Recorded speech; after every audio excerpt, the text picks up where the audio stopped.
오늘은 저희가 사무엘하와 열왕기상의 말씀을 보겠습니다. 사무엘하 19장 8절 말씀을 먼저 봅니다. 사무엘하 19장 8절 말씀입니다. 네, 구약성경으로 496면에 있습니다. 사무엘하 19장 8절 말씀입니다. 제 말씀을 읽어드립니다. 왕이 일어나 성문에 앉음에 어떤 사람이 모든 백성에게 말하되 왕이 문에 앉아 계신다 하니 모든 백성이 왕 앞으로 나아오니라. 아멘. 다윗의 아들 압살롬이 아버지인 다윗을 공격하고 죽이려고 했습니다. 그렇기 때문에 이 다윗의 군대와 이 압살롬의 군대가 싸우게 되었죠. 근데 이 다윗이 압살롬을 너무나 아꼈거든요.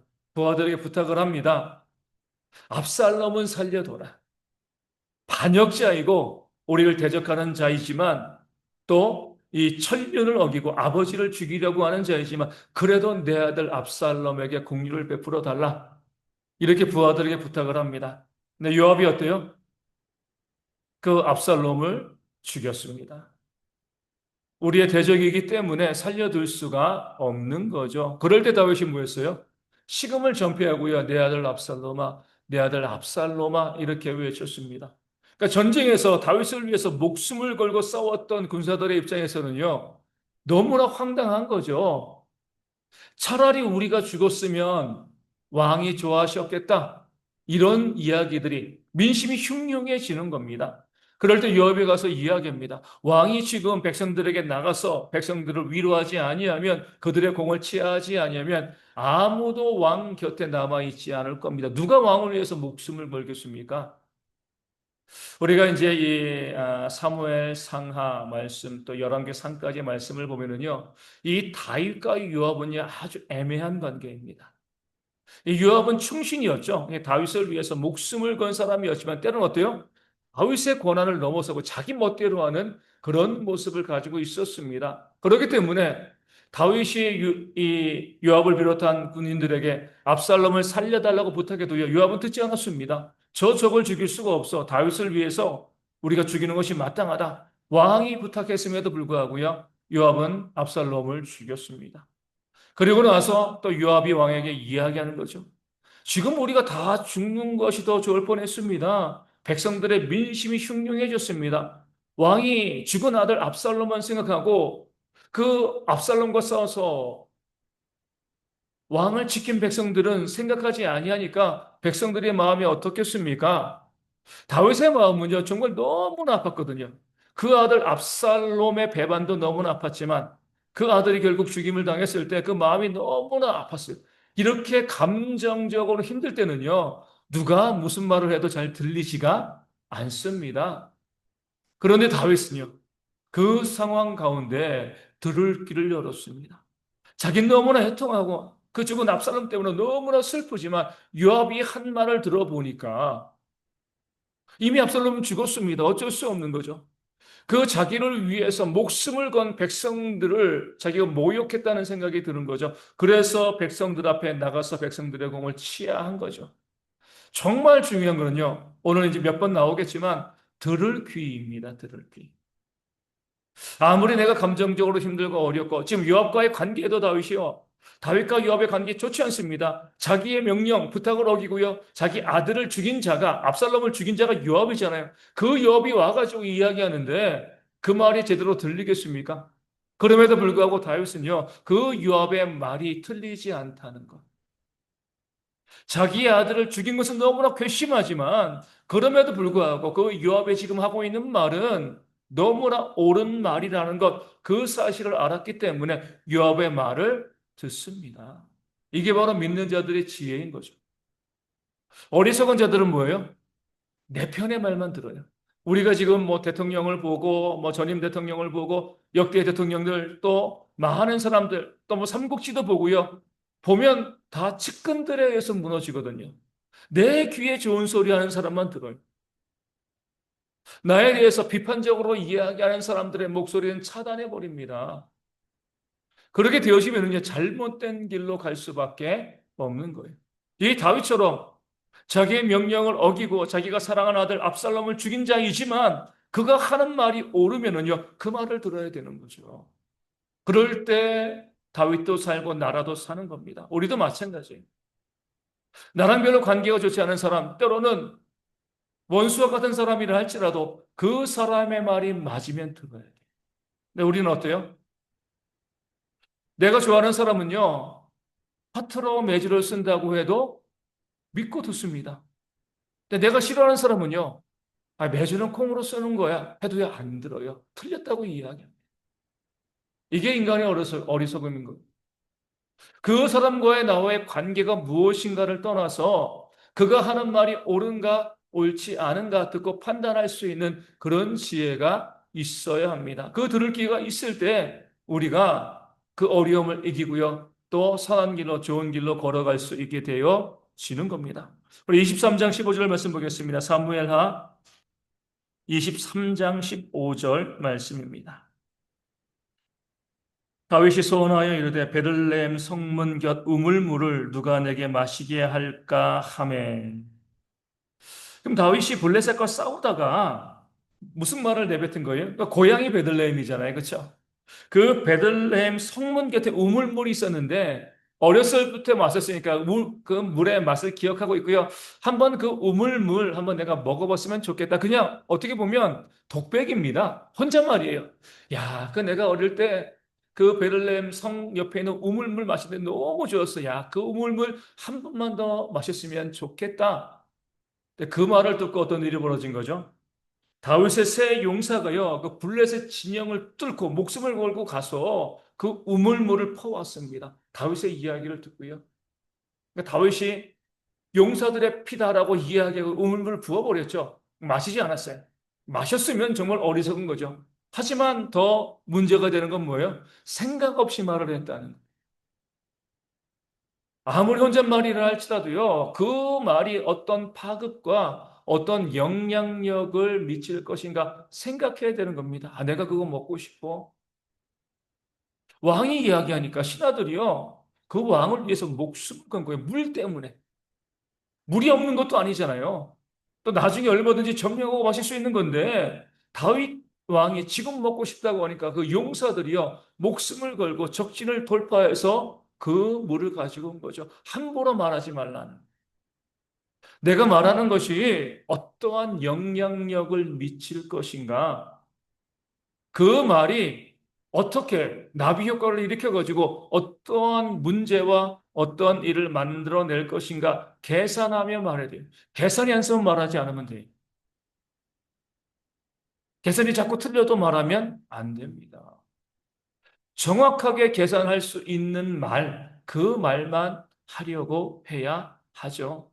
그런 면의 소리는 어때요? 함부로 말하면 안 됩니다. 내가 그냥 쉽게 말한 그 말이라 할지라도요, 그 말이 어떠한 파급력을 갖게 되어지는가, 우리 생각해야 됩니다. 우리 정치인들도 그 말 때문에 얼마나 많은 구설수에 올라요. 근데 교회 안에서도 그래요. 그 말 때문에 내가 그냥 아무 생각 없이 그냥 던진 그 말 한마디 때문에 엄청난 문제와 어려움을 교회가 겪게 되어집니다. 그러하게 우리는요, 항상 더 생각하고요, 더 계산하고 이 말이 어떠한 효과, 어떠한 영향을 미칠 것인가, 우리 생각하고 말하고요. 그리고 그 말에 대해서 내가 말을 했으면 책임을 져야 하는 겁니다. 그 책임을 지지 아니하면 하나님께서 책임을 지게 만드시는, 그러니까 두려운 거죠. 그래서 우리가 함부로 말하거나 함부로 평가하거나 특별히 우리가 남을 비난하고 정죄하는 그런 말들 있잖아요. 함부로 내뱉으면 안 돼요. 하나님께서 반드시 우리 가운데 책임을 물으시기 때문에 그렇습니다. 그래서 우리가 감당할 수 있는 말만 하고요. 책임질 수 있는 말만 하는 그런 지혜가 우리 가운데 있어야 합니다. 24장 4절 말씀 보겠습니다. 사무엘하 24장 4절입니다.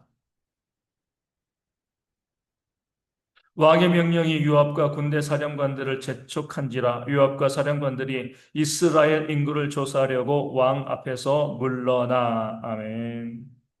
이 다윗이 인구 조사를 하려고 했죠. 근데 요압이 또 나섭니다. 마땅하지 않습니다. 하나님께서 이 왕국을 이루게 하시고 그 군대를 주신 건데 인구 조사를 한다는 건 뭐예요? 내 힘이 얼마나 센가? 우리 측정하는 겁니다. 얼마든지 하나님께서 더하실 수 있는데 인구 조사하는 것이 마땅하지 않습니다. 그럴 때 다윗은 이번에는 어때요? 그 말에 귀를 닫고요. 유압과 부하를 재촉하여서 인구 조사를 하게 하고 그로 인하여서 하나님께 뭐예요? 징벌을 받게 되어 지는 겁니다. 들을 귀가 열렸을 때 살지만 들을 귀가 닫히고요. 내 생각이 옳아. 아무리 누가 무엇이라고 이야기해도요. 자기의 생각을 고집하게 되어지면 그 사람은 결국 무너지고 넘어질 수밖에 없습니다. 또 우리가 여기서 일반적인 경향 이렇게도 볼 수 있지만 시간의 흐름을 볼 수가 있습니다. 앞서 요압이 이야기했을 때 그리고 지금 또 요압이 이야기했을 때 19장과 24장까지는요. 시간의 흐름이 있는 거죠. 그러니까 우리가 나이가 들게 되어질수록 다른 사람들의 말을 잘 안 듣게 되어진다는 것. 저도 이제 나이가 어느 정도 있으니까 저에게도 해당되어지는 말이죠. 이런 부분에 대해서 우리가 깨달을 수 있는 지혜가 있어야 됩니다. 내가 그런 나이가 되어지는구나. 점점 내 생각이 옳다라고 생각을 하고 다른 사람들이 아무리 옳은 이야기를 해도 듣지 않는 그런 때가 되었구나. 이런 생각을 하는 거죠. 그렇기 때문에 우리가 저도 마찬가지지만 나이가 점점 들어갈수록 어때요? 결정하려는 마음을 가지면 안 돼. 결국 다음 세대에게 결정권을 물려줘야 됩니다. 우리 모두 다 마찬가지예요. 점점 나이가 들면 들수록 내 생각이 옳다는 것에 집중하게 되어지고요. 아무리 주변에서 이야기를 해도 그 말을 듣지 않게 되어집니다. 누구나 다 마찬가지예요. 저도 그렇게 될 것이 분명하죠. 그렇다고 하면 우리가 문제를 일으키지 않는 그런 방법은 무엇이냐면 결정권을 빨리 다음 세대에게 위임하는 겁니다. 그 결정은 다음 세대가 할 수 있도록 내가 결정권을 가지고 있게 되어지면은요. 다른 사람들의 말은 듣지 아니하고 내가 원하는 대로만 하게 되어집니다. 그럼 반드시 잘못 가게 되어지는 거죠. 그런 면에서 우리가 들을 귀가 계속 열려 있으면 정말 좋은 거지만 아무도 장담할 수가 없어요. 그러기 때문에 우리가 다음 세대에게 결정할 수 있는 권한을 넘겨주고 뭐만 하면 되는 거죠? 기도만 하면 되는 거죠. 그럴 때 공동체가 건강하게 세워질 수 있게 되어집니다. 우리 이제 오늘도 어떤 뉴스를 봤는데 포항인가요? 이제 어떤 교회 시골 교회죠. 시골 교회인데 한 40명 되어지는 그런 교회인데 어르신이 35명이라는 5명만 어르신은 70대 넘은 거거든요. 5명만 5, 60대예요. 그런 교회들이 정말 많아지고 있습니다.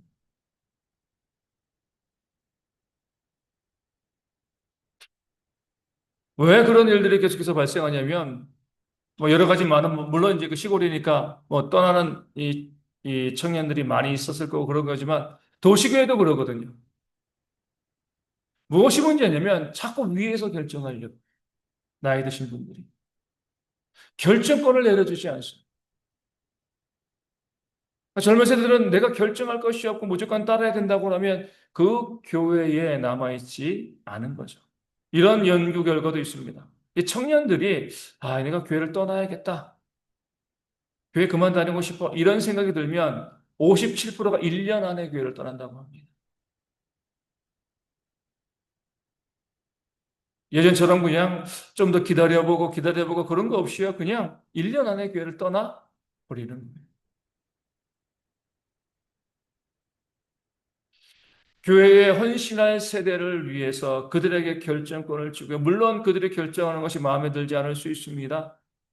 그럼에도 불구하고 그들이 결정할 수 있도록 또 우리가 더욱더 그들에게 지혜가 있도록 기도해 주는 그런 모습이 있을 때 그런 젊은 세대들이요, 그 결정권을 가지고 교회를 세워가게 또 공동체를 만들어 가는 겁니다. 그렇게 하지 않고요, 우리 어르신의 세대들이 결정권을 가지고 있게 되어지면, 다시 말씀드리지만, 다 똑같아요. 그 지금 젊은 사람들도 나이 들면 똑같아집니다.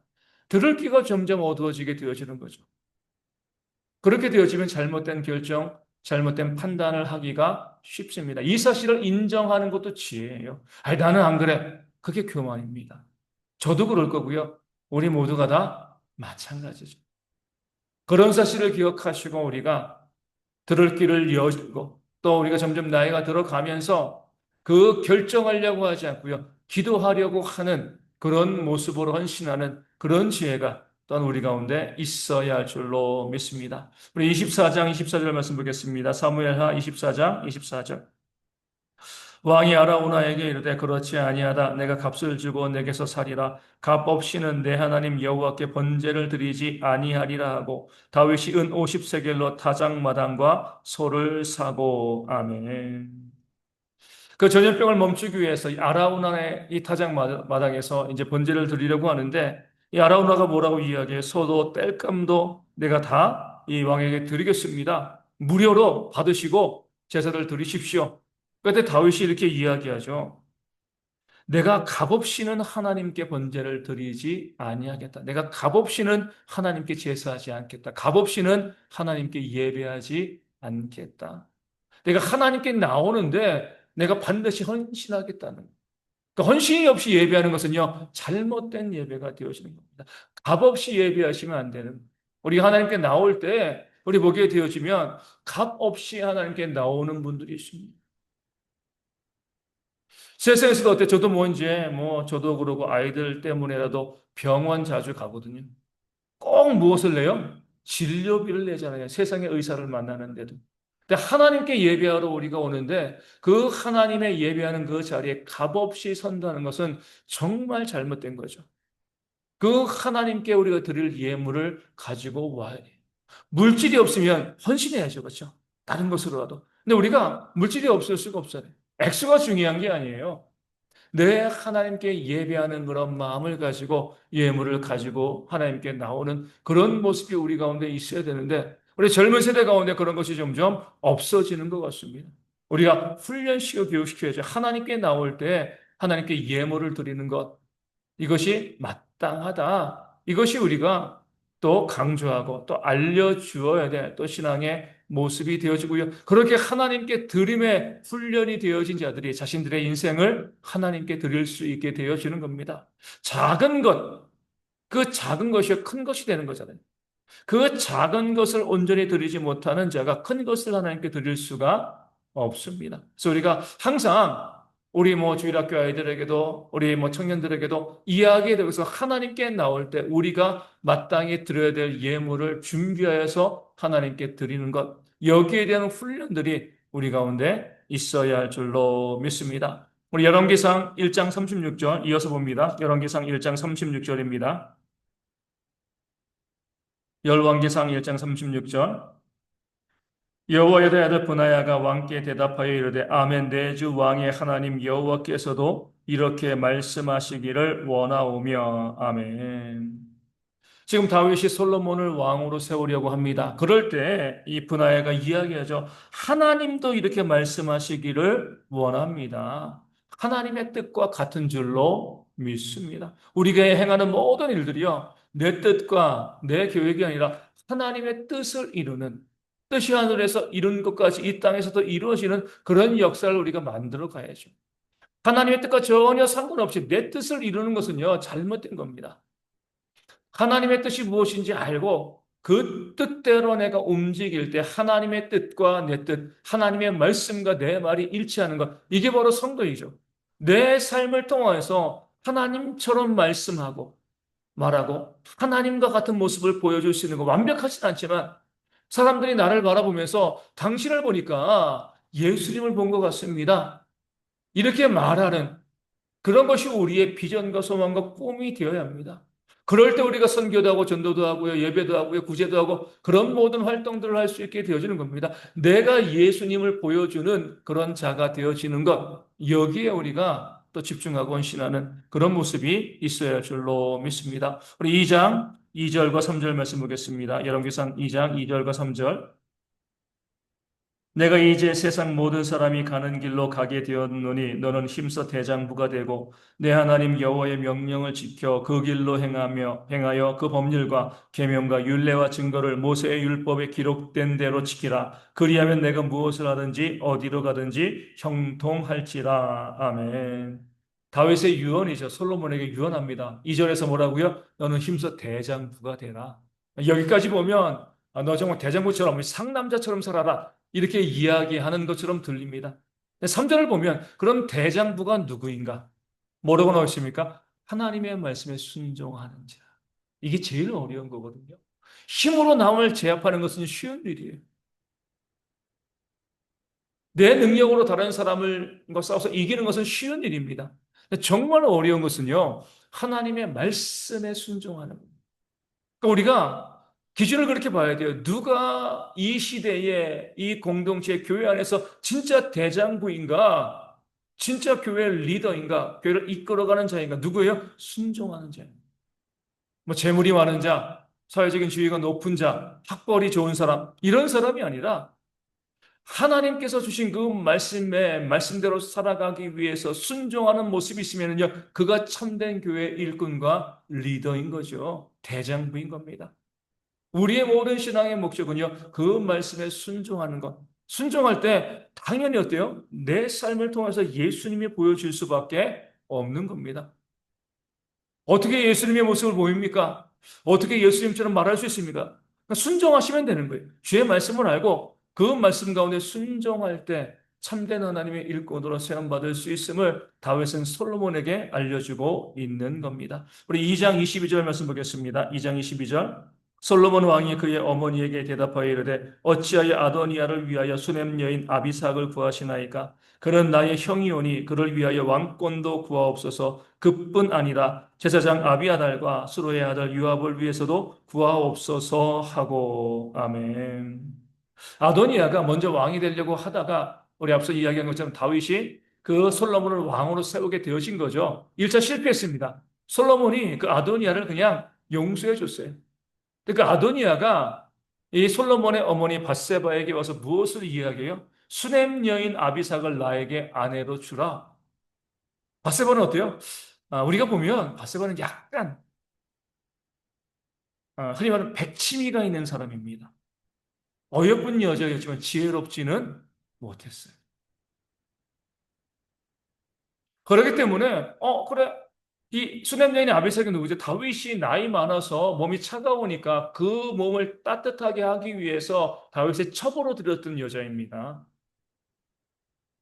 뭐 첩이지만 뭐 그 당시 아내죠, 그렇죠? 첩도 다윗이 죽었습니다. 아도니아가 그 아비삭을 나의 아내로 주옵소서. 우리가 보면요, 그 당시 고대의 관습은 무엇이냐면 이 싸워가지고 상대편을 이기면은요, 그 왕비와 동침을 하는 겁니다. 완전히 정복했다는 사인을 주는 거예요. 그러니까 아도니아는 그냥 아비삭이 혼자 했으니까 나에게 달라라고 이야기한 것만이 아니에요. 야심을 또 드러낸 겁니다. 아비삭을 그 아버지 다윗 왕의 첩이었던 아내였던 아비삭을 자기의 아내로 삼는다는 것은 내가 이 나라의 왕이다.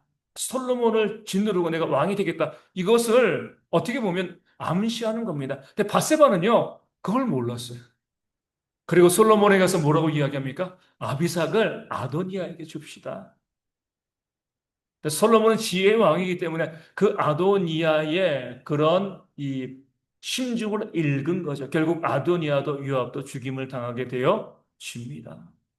우리 가운데 보면 그 말이 가지고 있는 그 의미를 파악하지 못하시는 분들이 있어요.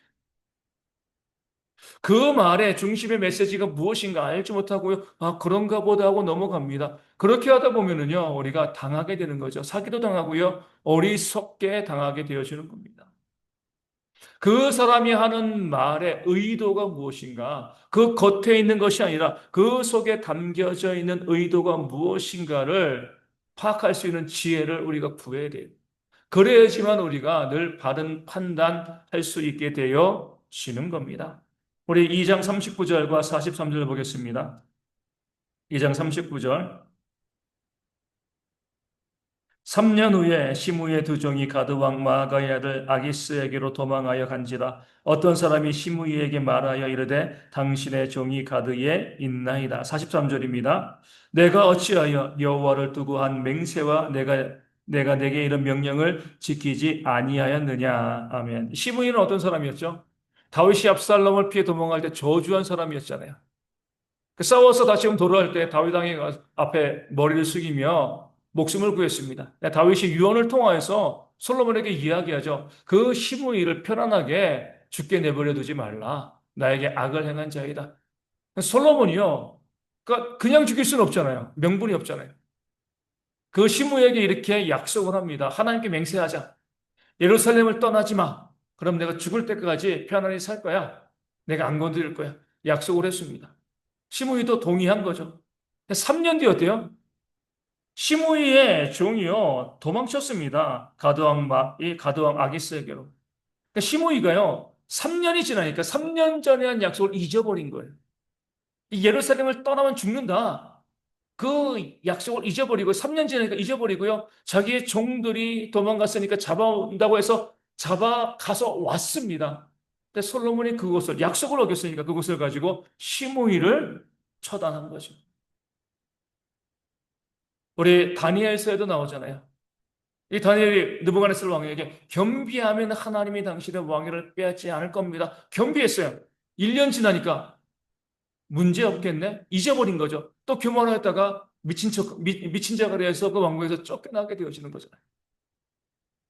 이 시간의 흐름이 중요합니다. 왜 이 말씀을 드리냐면 아까도 말을 함부로 하지 말라 이렇게 이야기했는데 우리 가운데 보면은요. 그 말을 하고요. 시간이 지나면서 그 말, 또 맹세, 약속이 되어지는데 그 말을 잊어버리는 사람들이 있어요. 자기가 한 말을. 내가 이렇게 이야기했다. 내 그것을 잊어버리는 겁니다. 그러니까 저도 보면은요. 성도들이 그렇게 약속한 말을 지키지 않는 것을 제가 너무나 많이 가지고 있습니다. 일일이 이야기하지 않지만 이렇게 하겠습니다. 저렇게 하겠습니다. 이렇게 하겠습니다. 그렇게 분명히 이야기했는데 그러니까 시간이 지나면서 잊어버린 거예요. 알면서도 안 하면 큰 죄이지만 더 큰 죄이지만 잊어버립니다. 하지만 잊어버린다고 해서 오늘 말씀에 나와 있는 것처럼 하나님께서 잊으시는 것은 아니죠. 시므이는 3년 동안 잘 지키다가 잊어버리고요. 잠깐 나갔다가 목숨을 잃게 되었습니다. 우리도요, 억지로라도 기억하고 또 기도하셔야 돼요. 하나님, 제가 하나님께 약속했는데 지키지 못한 것이 있으니까 기억나게 해달라고. 그리고 어떻게 하셔야 돼요? 지키셔야 돼요. 그렇게 지키지 아니하였기 때문에 우리 가운데 하나님의 심판과 진노가 있게 되어지는 겁니다. 내가 하나님께 이렇게 하겠습니다. 저렇게 하겠습니다. 이렇게 섬기겠습니다. 이렇게 헌신하겠습니다.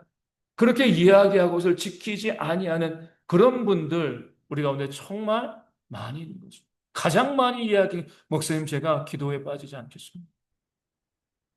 이거는 약속하시면 안 돼요. 어떤 일이 벌어질 줄 알고 있죠. 제가 모임에 빠지지 않겠습니다. 제가 지금 못 내지만 11조 꼭 나중에 내겠습니다. 그렇게 수없이 많이 이야기하고 다 잊어버리는 거예요. 뭐 하겠습니다. 뭐 하겠습니다. 계속해서 그렇게 약속하고 제가 이렇게 살겠습니다. 이렇게 헌신하겠습니다. 이렇게 참여하겠습니다. 이렇게 하겠습니다. 그렇게 말을 하고요. 그리고 잊어버리는 거죠. 하나님께서는 잊어버리지 않으신다. 지금이라도요, 내가 한 말대로 우리가 순종해야 할 줄로 믿습니다. 그럴 때 하나님께서 우리 가운데 주시는 복이 우리 가운데 임하게 되어 지는 겁니다. 우리 3장 9절 말씀 보겠습니다. 3장 9절. 누가 주의 이 많은 백성을 재판할 수 있사오리이까 듣는 마음을 종에게 주사 주의 백성을 재판하여 선악을 분별하게 하옵소서. 아멘. 또 듣는 마음이죠. 그렇죠? 솔로몬도요, 지혜를 구하는데 그 지혜는 뭐예요? 듣는 마음, 듣는 귀. 다른 게 지혜가 아닙니다. 나에게 지혜를 달라. 제가 지혜를 원합니다. 그 듣는 마음, 듣는 귀가 있을 때에 거기 지혜가 있고요. 하나님의 역사가 일어나게 되어지는 겁니다. 성도들은요, 되도록 말은 적게 하고요. 많이 들으셔야 됩니다. 거꾸로 되어서 듣지는 아니하고요. 말을 많이 하면. 가끔가다 이렇게 말씀하시는 분들이 있습니다. 아, 사람들이 저에겐 별로 말하지 않던데요. 그러면은요, 그게 가장 위험한 경고입니다. 왜요? 말해도 안 들으니까 더 이상 말하지 않는 거예요. 당신에겐 말해야지, 말해도 내가 소용이 없어. 그러니까 당신에겐 말하지 않아. 완벽한 사람이 없잖아요. 다들 실수하고 부족한데 나에게 아무도 무엇이라고 이야기하지 않는다라고 하면 내 들을 귀가 완전히 닫힌 거죠. 나발처럼 더불어 말할 수 없는 사람이 되어 진 것. 하나님이 치시고 죽게 되어 지는 겁니다. 그렇기 때문에 우리가 항상 누군가 나에게, 내 곁에서 나에게 비판적인 이야기를 하고 또 그것이 잘못되었다라고 이야기하는 그 사람이 있을 때, 아, 내가 그나마 희망이 있다 생각하는 지혜가 우리 가운데 있어야 합니다. 3장 13절 말씀 보겠습니다. 내가 또 내게 구하지 아니한 부귀와 영광도 내게 주노니 내 평생에 왕들 중에 너와 같은 자가 없을 것이라. 아멘. 이 말씀을 신약으로 가면 너희는 먼저 그의 나라와 그의 의를 구하라. 그리하면 이 모든 것을 너희에게 더하시리라. 솔로몬에게 하나님께서 무엇을 원하냐라고 했을 때 지혜를 달라고 요청한 거죠. 부귀도 장수도 원하지 않고요. 내게 지혜를 달라. 그러니까 먼저 하나님의 나라와 의를 구한 거죠. 그리하였을 때 뭐예요? 이 모든 것, 부귀와 창수도 주어지게 되어집니다. 그러니까 지혜가 있어야 돼요. 이 땅을 살아가면서 우리가 내 삶에 필요한 것들에 집중하게 되어지면요. 하나님의 나라와 의도 이루지 못하고요. 내 필요도 체험받지 못합니다. 근데 먼저 하나님의 나라와 의를 구하면 하나님의 우선순위가 되어져서 하나님의 나라와 의를 구하면 이 모든 것을 도와주시는 하나님의 역사가 우리 가운데 일어나게 되어지는 거죠. 그러니까 정말 이 모든 것, 세상이 정말 세상에서 필요한 것들을 내가 얻기를 바라는 마음이 있으면요. 먼저 하나님의 나라와 의를 구하면 됩니다. 그럴 때 부어주시는 하나님의 역사를 우리가 경험하게 되어질 줄로 믿습니다. 8장 52절 말씀 보겠습니다. 열왕기상 8장 52절입니다. 원하건대 주는 눈을 들어 종의 간구함과 주의 백성 이스라엘의 간구함을 보시고 주께 부르짖는 대로 들으시옵소서. 아멘. 솔로몬이 성전을 짓고요. 하나님께 기도한 내용입니다. 우리 가운데 고난이 있을 때, 어려움이 있을 때 우리가 성전을 바라보며 기도하고 그렇게 기도할 때 하나님 우리의 기도를 들어주시고 우리를 그 고난과 어려움 가운데 건져 주옵소서. 그러니까 성전을 만든 의미를 밝힌 거예요. 왜 눈에 보이는 성전을 만들었는가? 눈으로 보면서 뭐예요? 기도하라는 거죠. 이것이 이사야와 예수님의 무엇으로 말씀되신 거죠? 내 집은 만민이 기도하는 집이다. 성전을 보면서 아, 내가 하나님이 계셔. 기억하고요. 하나님께 기도하라. 그것을 가지고 우리가 성전을 짓고요. 그 성전의 필요성을 말씀할 수 있게 되어지는 겁니다. 보이는 성전이 없으면 기도하기가 쉽지 않습니다. 저도 그러지만은요, 길거리 가다가 교회를 보이면, 아, 기도해야지. 이런 생각이 들어요. 이 교회가 있으니까 사람들이 어때요? 우리 교회 교인이 아니라 할지라도 새벽에 와서 기도하는 겁니다. 교회는 기도하는 곳이야. 교회가 없으면은요, 눈에 보이는 교회는 교회당이죠. 이 교회당, 이 건물이 없으면 사람들이 기도를 생각해내는 것, 기도하러 나오는 것이 정말 어려울 수밖에 없습니다. 그래서 우리가 보이는 교회가 존재하는 이유는요, 우리로 하여금 뭐예요? 기도하라. 하나님께서 권면하시고 명령하신다. 그 사실을 깨달고요. 그 교회가 있음을 알고 그 교회에 나와서 교회를 중심으로 기도하는 모습이 우리 가운데 있어야 합니다. 그럴 때 하나님께서는요, 기도할 때 듣고 내가 응답하신다 약속해 주시는 겁니다. 마지막으로 9장 7절 말씀 보겠습니다. 9장 7절. 내가 이스라엘을 내가 그들에게 준 땅에서 끊어버릴 것이요 내 이름을 위하여 내가 거룩하게 구별한 이 성전이라도 내 앞에서 던져버리리니 이스라엘은 모든 민족 가운데에서 속담거리와 이야기거리가 될 것이며 아멘. 불순종하고요, 우상을 숭배하는 그런 삶을 살면 성전이라도 무너뜨리신다는 겁니다. 이 성전의 지금은요, 우리의 교회를 의미하는 거죠. 아무리 뭐 천억을 들여가지고 교회를 지었어도요, 그 안에서 불순종하고요, 세상의 재물과 우상을 숭배하는 모습이 있으면 그 교회는요, 무너지는 거죠. 우리 서양의 교회가 그 사실을 보여주고 있잖아요. 반면에 아무리 천막 치고 예배하는 그런 교회당이라 할지라도 말씀을 순종하는 모습이 있게 되어지면 그 교회를 통해서 하나님의 역사가 일어나게 되어지는 겁니다. 세계의 역사가 교회 역사가 우리 가운데 말씀해 주는 것처럼 또 지금 한국 교회에서도 우리가 보여지는 것처럼 교회는 영원하지 않습니다. 보이는 교회는요 언제든지 무너질 수가 있는 거예요. 그 교회가 무너지지 않도록 우리는 뭐 하는 거죠? 순종하는 겁니다. 순종. 하나님 말씀대로 살아가고 기도하는 거죠. 그렇죠? 그럴 때 그래서 교회의 그 외적인 건물을 지켜주시는 것이지 그렇게 하지 아니하고요. 교회 안에서 말씀에 순종하지 않고요. 우상을 숭배하고 돈이 가장 앞장서게 되어지고 성도들이 서로 다투고 싸우고 화목하지 못한 그런 모습을 보이게 되어지면 내가 이 성전이라도 폐하리라. 하나님의 말씀대로 교회가 무너지는 그런 역사가 일어나게 되어지고 교회가 무너지면 그 교회를 무너뜨린 그 공동체 성도들에게도 하나님의 진노가 임하게 되어 지는 겁니다. 그래서 우리가요, 교회를 온전히 세워가는 것이 우리의 사명임을 깨달아 알고요. 우리 모든 성도들이 그 교회를 온전히 세워가기 위해서 순종함으로 섬기는 그런 모습이 우리 가운데 있어야 할 줄로 믿습니다.